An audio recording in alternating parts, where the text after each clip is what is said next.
আজি সংবাদ মেল দিয়াৰ মূল উদ্দেশ্যটো হ'ল আপোনালোকে জানে যে এজন মাফিয়া ইউটিউবাৰ গোৱালপাৰাত আছে আৰু সেই ইউটিউবাৰজনৰ নাম হ'ল মুস্তাফিজুৰ ৰহমান।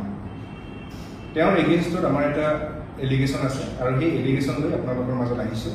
আমাৰ মাজত উপস্থিত আছে আমাৰ সদৌ ছাত্ৰ সন্থাৰ উপদেষ্টা বিভিন্ন সূত্ৰধৰ ডাঙৰীয়া, আমাৰ নিখিল দাস ছাত্ৰ সন্থাৰ গোৱালপাৰা জিলা সমিতিৰ উপসভাপতি বিজু ৰাভা ডাঙৰীয়া, আমাৰ মাজত উপস্থিত আছে নাগযোগী ছাত্ৰ সন্থাৰ গোৱালপাৰা জিলা সমিতিৰ সভাপতি হীৰেন্দ্ৰ নাথ ডাঙৰীয়া, আমাৰ মাজত উপস্থিত আছে আক্ৰাছুৰ সন্মানীয় উপসভাপতি ধ্ৰুৱলোচন বৰ্মন ডাঙৰীয়া, আৰু আকচু আৰু বৰ্মন কছাৰী আহি আছে, তেওঁলোকে হয়তো পিছত জইন কৰিব।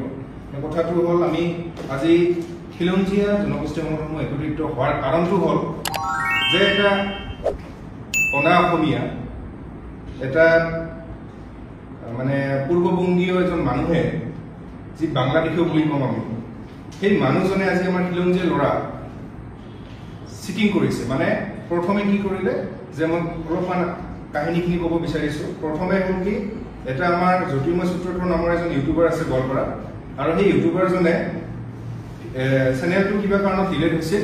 মুস্তাফিজুৰ ৰহমান নামৰ ইউটিউবাৰজনে কি কৰিলে, তেওঁ যে আপোনাৰ চেনেলটো মই ঘূৰাই দিম বুলি কৈ তেওঁৰ পৰা ৪৬,০০০ টকা ল'লে আৰু চেনেলটো তেওঁ ৰিকভাৰীও কৰিলে।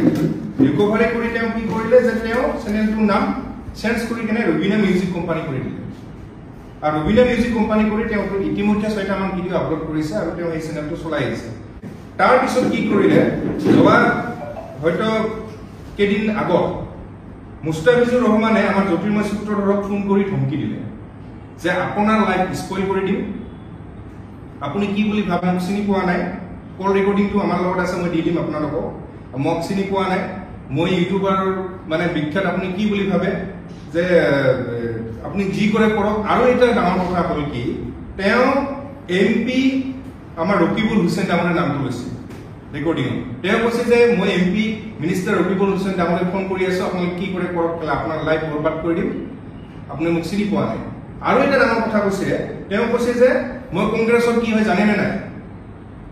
এটা আমাৰ প্ৰশ্ন আহে, কংগ্ৰেছ দলত কি এনেকুৱা অপৰাধীক তেওঁ আপোনালোকে সুৰক্ষা প্ৰদান কৰি আছে নেকি? কংগ্ৰেছত কি এনেকুৱা এই অপৰাধীসকলক আপোনালোকে মানে দলত অন্তৰ্ভুক্ত কৰি মানে দল চলাই আছে নেকি?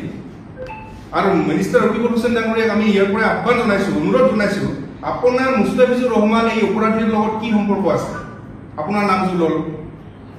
গতিকে কংগ্ৰেছে এনেকুৱা অপৰাধীক যদি আপোনালোকে মানে আশ্ৰয় দি আছে, এনেকুৱা ইমান ডাঙৰ এটা মানে ভাৰতীয় এটা বিখ্যাত এটা দল, এই ৰাজনৈতিক দলে যদি অপৰাধীসকলক এনেদৰে সুৰক্ষা প্ৰদান কৰি থাকে, আমি জনতাই কি ভাবিম? গতিকে কংগ্ৰেছ দলে তেওঁ কি পদত আছে এইটো স্পষ্ট কৰি দিব লাগে।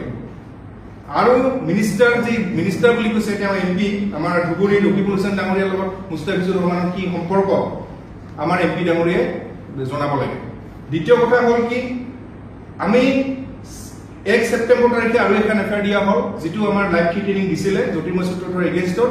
লাইভ থ্ৰেটেনিং দিছিলে, তেওঁৰ জীৱন বৰবাদ কৰি দিম, তেওঁক ধমকি দিছিলে।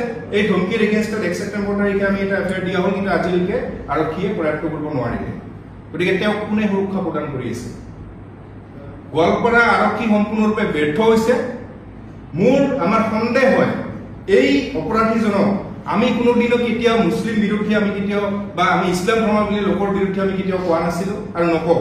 আমি অনুৰোধ জনাওঁ, এনেকুৱা এজন অপৰাধীৰ কাৰণে গোটেই মুছলিম আমাৰ ইছলাম ধৰ্মী লোকসকলে মানে তেনেকুৱা ধৰণৰ মানে বদনাম ল'ব লগা হয়। গতিকে মই ইছলাম ধৰ্মাৱলম্বী লোকসকলকো অনুৰোধ জনাইছো, এই অপৰাধী মুস্তাফিজুৰ ৰহমানক আপোনালোকে ধৰি দিয়ক আৰু মই অনুৰোধ জনাইছো, তেতিয়াহে আপোনালোকৰ এই বদনামসমূহ কমি যাব। নহ'লে কিন্তু খিলঞ্জীয়াৰ যি আমাৰ শিৱসাগৰ যিটো পৰিৱেশ, শিৱসাগৰৰ পৰিৱেশ হয়তো গোৱালপাৰাত হ'ব পাৰে। আমি নিবিচাৰো গোৱালপাৰাত তেনেকুৱা আইন মানে উলংঘা হওক, আমি কেতিয়াও নিবিচাৰো গোৱালপাৰা এখন শান্তিময় পৰিৱেশ, যিহেতু আমি কেতিয়াও নিবিচাৰো গোৱালপাৰা এখন তেনেধৰণৰ এটা পৰিৱেশ আহক। কিন্তু যদি তেনেকুৱা ধৰণে আৰক্ষী আমাক ব্যৱহাৰ কৰে, যদি খিলঞ্জীয়া ল'ৰাৰ ওপৰত এনেকেদৰে আক্ৰমণ কৰে, এনেদৰে মানে ধমকি দিয়ে, লাইভ থ্ৰেটেনিং দিয়ে, তেতিয়াহ'লে কিন্তু আমি হাত সাবটি বহি নাথাকো। আৰু আপোনালোকক সকীয়াই দিব বিচাৰিছো যে অবিভক্ত গোৱালপাৰা কেতিয়াও বিদেশীৰ চৰণীয়া পথাৰ নহয়, আৰু আমি যদি জাগিব লগা হয় তেতিয়াহ'লে কিন্তু কোনো বিদেশী ইয়াত থাকিব নোৱাৰে।